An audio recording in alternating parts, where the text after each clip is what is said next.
Let me tell you something profound. Most people spend more time planning a one-week vacation than they do planning their lives.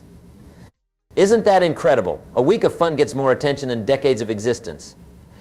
And then they wonder why life doesn't work out the way they hoped. You see, time management isn't really about managing time at all. It's about managing yourself. It's about making a fundamental decision. Are you going to master time, or will you become a slave to the clock? Will you control your day, or will your day control you? Now let's get practical for a moment. I want to share with you some of the principles that have guided me through the years, principles that have helped me make the most of the time I've been given. First, understand that time is more valuable than money. You can always make more money, but you can never make more time. Once today is gone, it's gone forever. That's why I say that time is the most valuable commodity in the world, because it's the one thing you can never get back. I had a friend once who was constantly chasing the next dollar. He'd work 80-hour weeks, sacrifice his health, his relationships, all in pursuit of wealth. And you know what? He became a millionaire by the time he was 40. But he also became a divorcee, estranged from his children, and his health was in shambles. On his 45th birthday, he had a heart attack. As he lay in that hospital bed, do you know what he told me? He said, "Jim, I'd give every penny I have for another chance." But that's the tragedy, isn't it? Some things once lost can never be bought back. Remember this. Time is the coin of your life. It's the only coin you have, and only you can determine how it will be spent. Be careful lest you let other people spend it for you.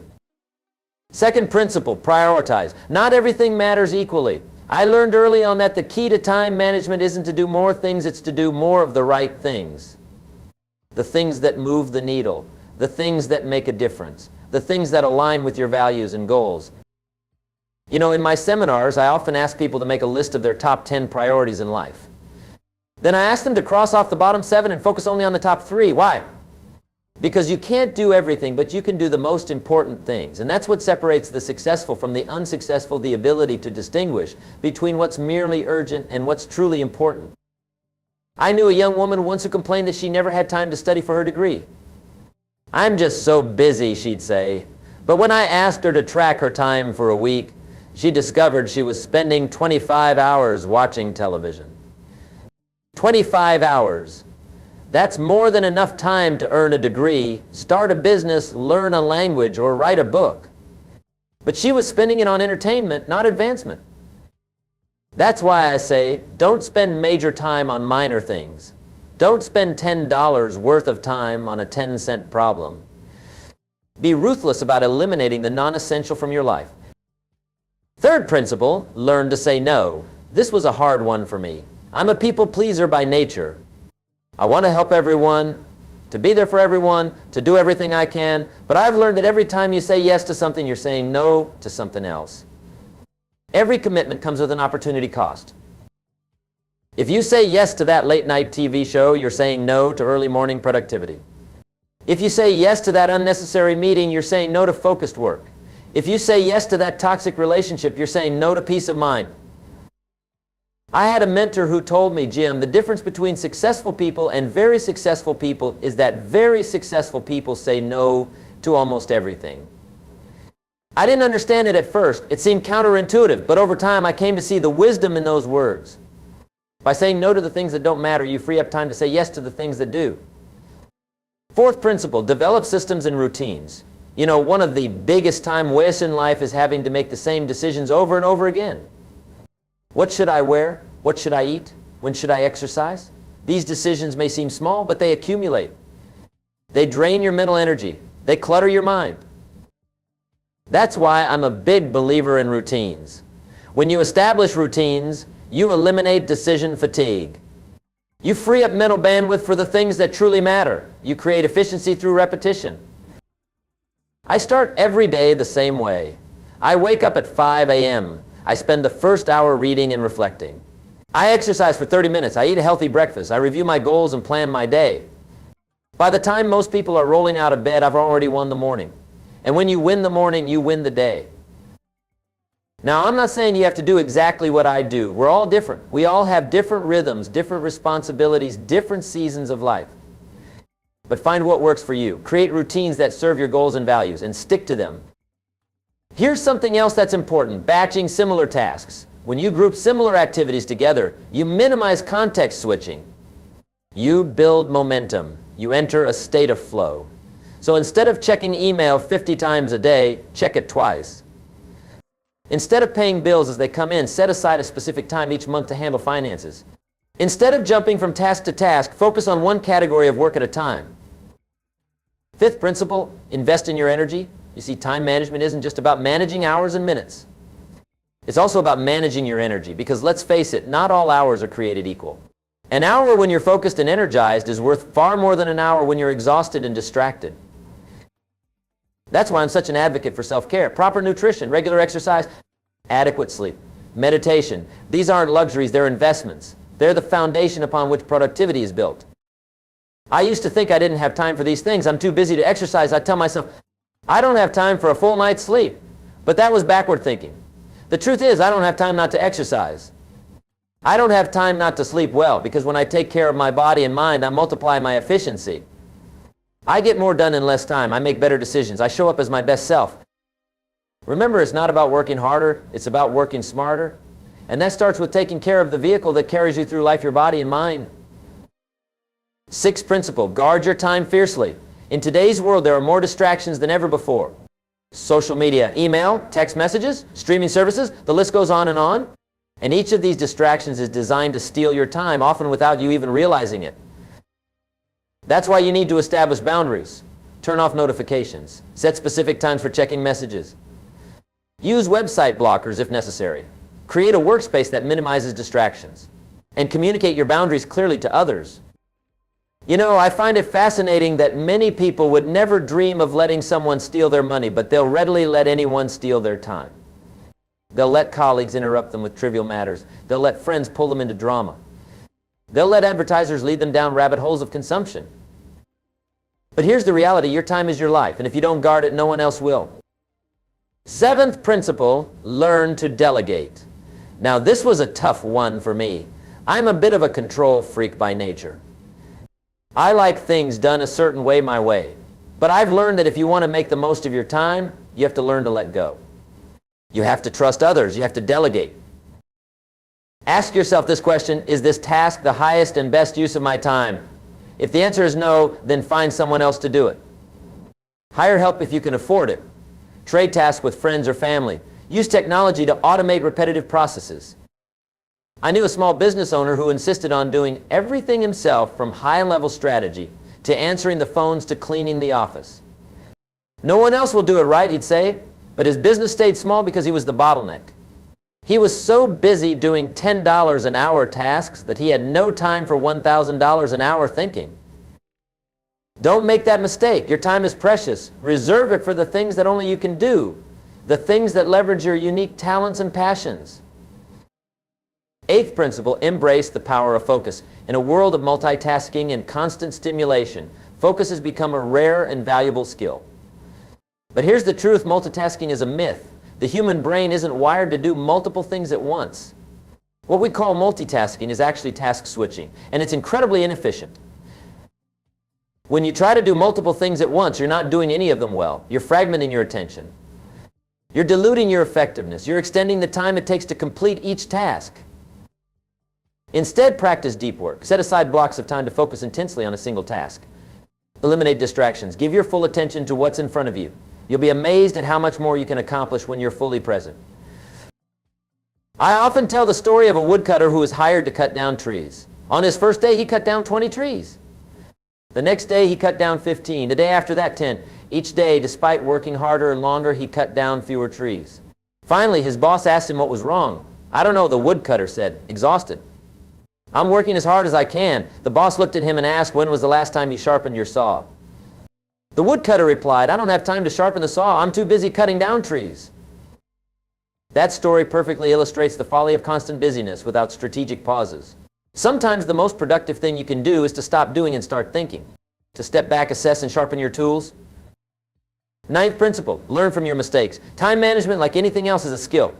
And like any skill, it takes practice. You won't get it perfect right away. You'll make mistakes. You'll have days where everything falls apart. That's okay. The key is to learn from those experiences. At the end of each day, take a few minutes to reflect. What went well? What didn't?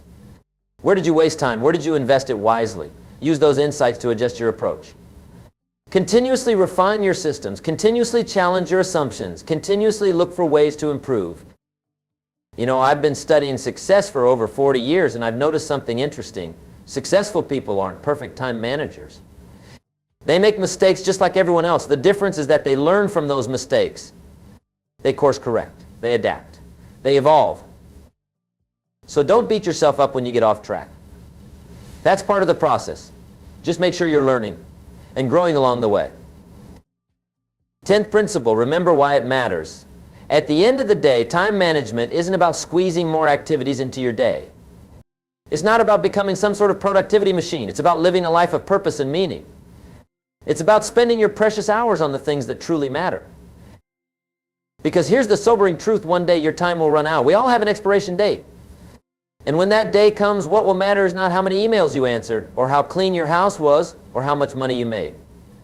What will matter is whether you loved deeply, lived fully, made a difference. So as you think about managing your time, start with the end in mind. Ask yourself, what legacy do I want to leave? What memories do I want to create? What impact do I want to have? And then align your schedule accordingly. You know, I had a friend who was diagnosed with terminal cancer. He was given 6 months to live. And you know what he told me? He said, Jim, it's amazing how clearly you see life when you know you're dying. Suddenly all the trivial stuff falls away, all the petty arguments and meaningless pursuits. You see what truly matters. But here's the thing, we're all dying. Some of us know the timeline, most of us don't. But the clock is ticking for all of us, so why wait for a wake-up call? Why not live with that clarity now? I want to shift gears a bit and talk about something that's often overlooked in discussions about time management, the role of values.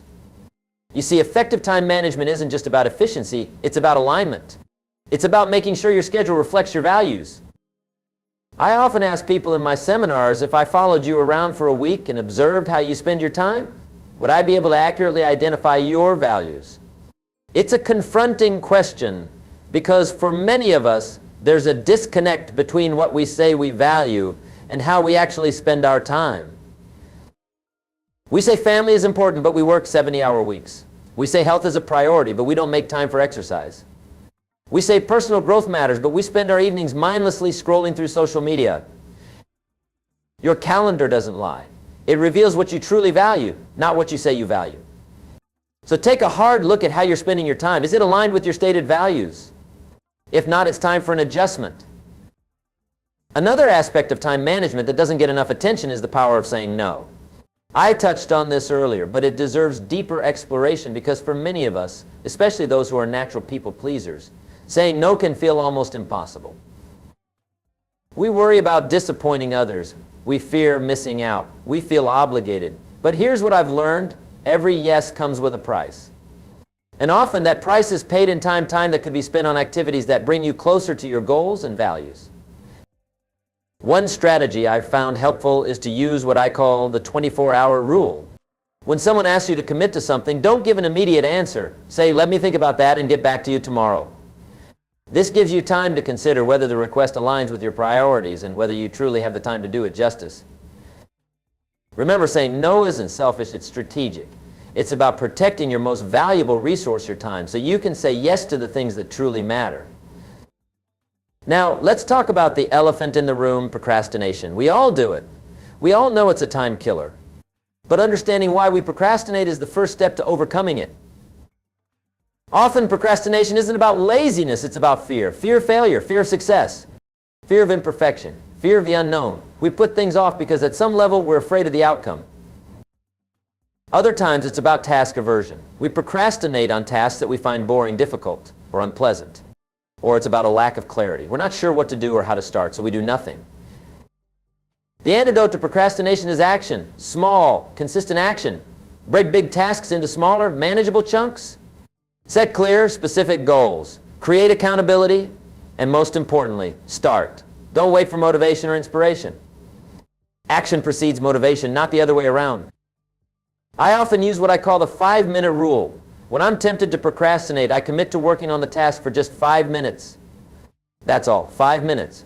And you know what happens most of the time? Once I start, I keep going. The hardest part is often just beginning. Another aspect of time management that I think deserves attention is the concept of time blocking. This is a practice where you schedule specific blocks of time for specific activities. Instead of having a to-do list, you have a time-block calendar. This approach has several advantages. First, it forces you to be realistic about what you can accomplish in a day. Second, it helps you allocate time for all areas of your life and not just work. Third, it creates a structure that minimizes decision fatigue and maximizes focus. I recommend starting your day by time blocking the next 24 hours. Allocate specific times for work tasks, personal activities, rest, and relationships. Then, as much as possible, stick to that schedule. Of course, life happens and you'll need to adjust. But having a plan gives you a framework to fall back on. Let's also talk about the importance of rest and recovery. In our achievement-oriented culture, there's a tendency to glorify busyness and hustle. We wear our 80-hour work weeks like badges of honor. We brag about how little sleep we get. We answer emails at midnight. But this approach is short-sighted and ultimately counterproductive. Your brain and body need rest to function optimally. Research has consistently shown that periods of rest enhance creativity, problem-solving, memory, and overall cognitive function. That's why I'm a big advocate for what I call strategic renewal. This includes adequate sleep, regular breaks throughout the day, vacations, hobbies, and leisure activities. These aren't indulgences, they're investments in your long-term productivity and well-being. I schedule rest just as deliberately as I schedule work. I have non-negotiable times for sleep, for family, for recreation. I take regular sabbaticals to recharge and gain perspective, and I encourage everyone I mentor to do the same.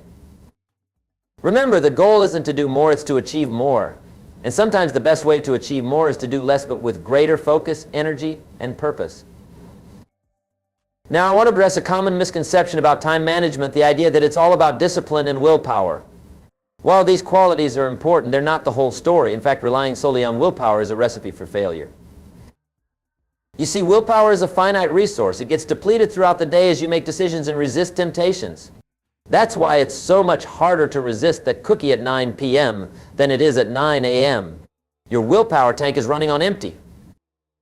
The key then is to create systems that reduce the need for willpower, automate decisions, establish routines, set up your environment for success, use technology wisely. For example, if you want to spend less time on social media, don't rely on willpower to limit your usage. Use an app that blocks these sites during certain hours. If you want to eat healthier, don't rely on willpower to resist junk food. Clear your pantry of temptations and prep healthy meals in advance. If you want to exercise regularly, don't rely on willpower to get you to the gym. Schedule workouts with a friend who will hold you accountable. This approach, creating systems rather than relying on willpower, is what I call environmental design. It's about structuring your life in a way that makes good choices easier and bad choices harder.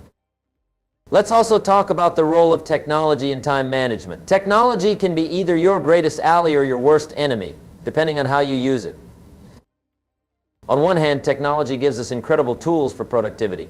Apps for scheduling, task management, note-taking, and automation can save us countless hours. Online shopping, digital banking, and video conferencing eliminate the need for many time-consuming errands and commutes. On the other hand, technology also presents unprecedented distractions. Notifications, emails, social media, and endless entertainment options are constantly vying for our attention. Studies show that the average person checks their phone 96 times a day. That's once every 10 minutes of waking life. The key is to be intentional about your technology use. Use tools that enhance your productivity and limit those that detract from it. Turn off non-essential notifications. Set boundaries around when and how you use devices. Practice digital sabbaticals, periods where you disconnect completely. Remember, technology should serve you, not the other way around. It should be a tool in your time management arsenal, not a source of constant distraction.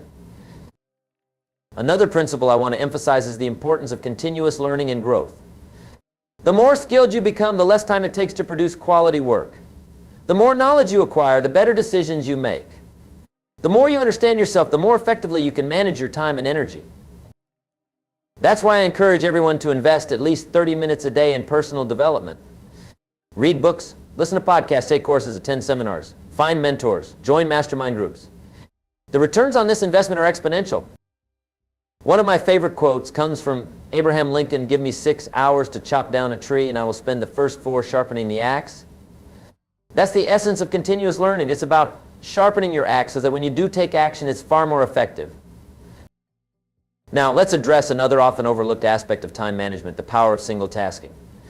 In a world that glorifies multitasking, I want to make a case for doing one thing at a time with full attention and presence. Research has consistently shown that multitasking is inefficient. When you switch between tasks, there's a cognitive cost. Your brain has to reorient, refocus, and get back up to speed. These transition costs may seem small, but they add up throughout the day, leading to decreased productivity and increased errors.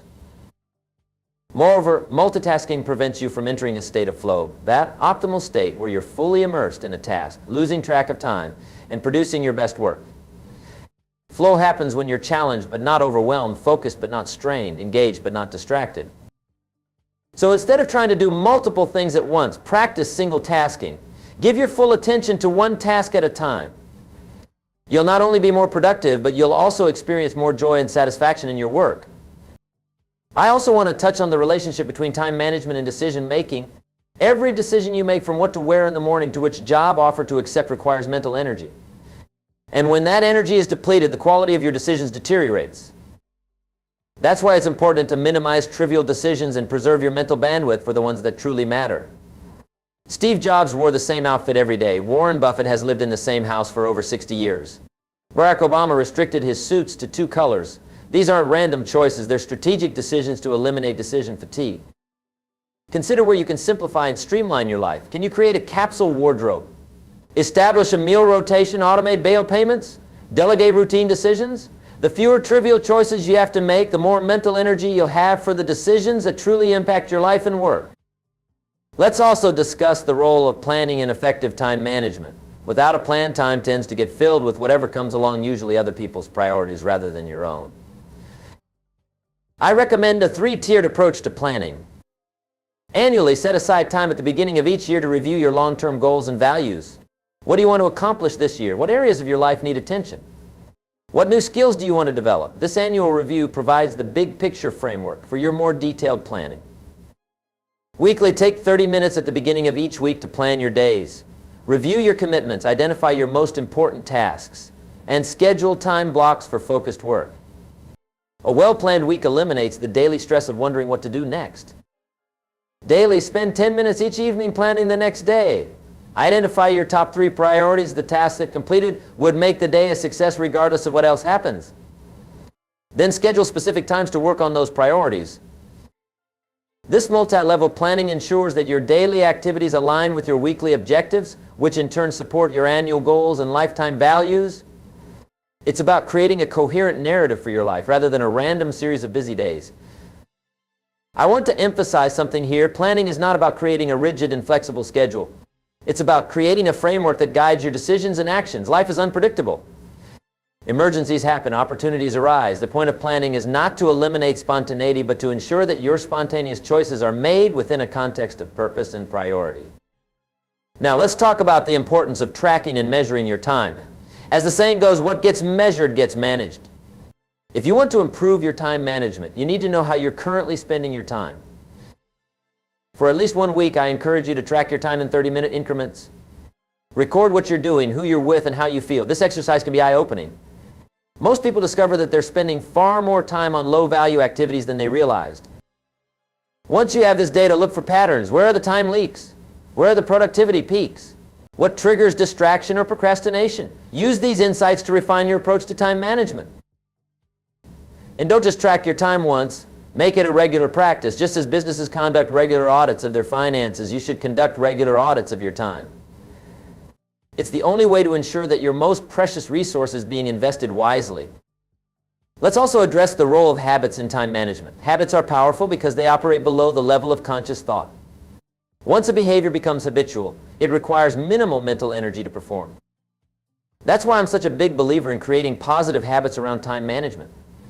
The morning routine, the evening review, the weekly planning session, these aren't one-time events, they're recurring practices that over time become automatic. But building new habits isn't easy. It requires consistency, patience, and a strategic approach. Start small. Focus on one habit at a time. Use triggers existing behaviors that can cue the new habit. Create accountability, celebrate small wins, and most importantly, persist through the inevitable setbacks. Remember, Habits are the compound interest of self-improvement. They may not seem significant on any given day, but their impact over time is enormous. As Aristotle said, we are what we repeatedly do. Excellence then is not an act but a habit. I also want to discuss the relationship between time management and goal setting. Effective time management isn't just about efficiency, it's about effectiveness. It's about making progress toward your goals. That's why clear, compelling goals are essential. They provide direction. They create motivation. They help you distinguish between what's merely urgent and what's truly important. But not all goals are created equal. To be effective, goals should be specific, measurable, achievable, relevant, and time-bound, what's often called the SMART criteria. They should also be aligned with your values and larger vision for your life. I recommend setting goals in multiple areas: career, finances, health, relationships, personal growth, and contribution. This ensures a balanced approach to life and prevents the common mistake of excelling in one area at the expense of others. Once you have clear goals, use them as a filter for your decisions about time. Before committing to any activity, ask yourself, does this bring me closer to my goals? If the answer is no, seriously consider declining or delegating. Now let's talk about something that's often overlooked in discussions about time management: the power of presence. In our rush to get more done, we often sacrifice the quality of our experience. We're physically present, but mentally elsewhere. We're going through the motions, but not fully engaged. This half-present state not only diminishes our joy, but also reduces our effectiveness. When you're with your family but thinking about work, you're neither a good family member nor a good worker. You're just distracted. True productivity isn't about doing more things, it's about being fully present for the things you choose to do. It's about giving your complete attention to the task or person in front of you. It's about quality, not just quantity. Practice mindfulness. When you're working, work. When you're playing, play. When you're resting, rest. This full engagement not only makes you more effective, but also more fulfilled. I also want to address a common misconception, the idea that time management is about squeezing more and more into your day. That's not the goal. In fact, one of the most valuable time management skills is the ability to eliminate, to deliberately choose what not to do. In his book, Essentialism, Greg McKeown makes a compelling case for the disciplined pursuit of less. He argues that by focusing on the vital few and eliminating the trivial many, we can make our highest contribution in our personal and professional lives. I couldn't agree more. The most effective time managers aren't those who do the most, they're those who do the most important things well. They understand that productivity isn't about volume, it's about impact. So as you think about managing your time, don't just ask, how can I fit more in? Ask, what can I eliminate? What can I delegate? What can I simplify? Sometimes the most productive thing you can do is to cross something off your list entirely. Let's also discuss the role of energy management in time management. As I mentioned earlier, not all hours are created equal. Your energy levels fluctuate throughout the day, and with them your capacity for different types of work. Most people have a peak energy period of time when they're most alert, focused, and creative. For many, this is in the morning, but it varies from person to person. Identify your peak period and reserve it for your most important demanding tasks. Similarly, recognize your low energy periods and schedule accordingly. Use these times for routine administrative tasks that don't require intense focus or creativity. Or better yet, use them for rest and recovery. The key is to work with your natural rhythms, not against them. When you align your schedule with your energy patterns, you'll get more done with less effort and experience less burnout. Now, I want to circle back to a point I touched on earlier, the importance of values in time management. Your values are your fundamental beliefs about what's important in life. They guide your decisions, shape your goals, and ultimately determine how you spend your time. But here's the challenge. Many of us have never explicitly identified our values. We have a vague sense of what matters to us, but we haven't taken the time to clarify and articulate these guiding principles. Take a moment to reflect on your values. What do you stand for? What's non-negotiable in your life? What would you defend at any cost? Once you've identified your core values, use them as a compass for your time management decisions. For example, if family is a core value, then spending quality time with loved ones isn't something to fit in around your other commitments. It's a central priority that other commitments should accommodate. If health is a core value, then exercise and proper nutrition aren't optional extras. They're essential components of your schedule. When your time usage aligns with your values, you experience a deep sense of congruence and fulfillment. When it doesn't, you feel the dissonance, the nagging sense that despite your busyness, something important is being neglected. I also want to address the role of rest in productivity. In our achievement-oriented culture, rest is often viewed as a necessary evil, something we reluctantly do when we're too exhausted to continue working. But this perspective is both short-sighted and counterproductive. Rest isn't the opposite of productivity, it's an essential component of it. Your brain and body need regular periods of rest and recovery to function optimally. Without adequate rest, your cognitive performance declines, your creativity diminishes, your decision-making suffers, and your efficiency plummets. That's why I'm such an advocate for what I call strategic rest, deliberate periods of disengagement from work. This includes not just sleep, though that's crucial, but also breaks throughout the day, days off each week, and longer vacations throughout the year. During these rest periods, your brain isn't idle, it's engaged in what neuroscientists call default mode processing. This is when your brain consolidates learning, makes connections between ideas, and often comes up with creative solutions to problems. Many of our best insights come not when we're actively working on a problem, but when we step away from it. So don't view rest as a luxury or an indulgence. View it as a strategic investment in your productivity and well-being. Schedule it, protect it, honor it. Your work will be better for it, and so will your life. Let's also talk about the role of technology in time management. We live in an age of unprecedented technological advancement. We have tools that our grandparents couldn't have imagined, tools that, used wisely, can dramatically enhance our productivity. But here's the paradox. Despite all these time-saving technologies, many people feel busier and more overwhelmed than ever. Why? Because for every tool that saves time, there's another that consumes it. For every efficiency gained, there's a new expectation added. For every process automated, there's a new distraction introduced. The key is to be intentional about your technology use.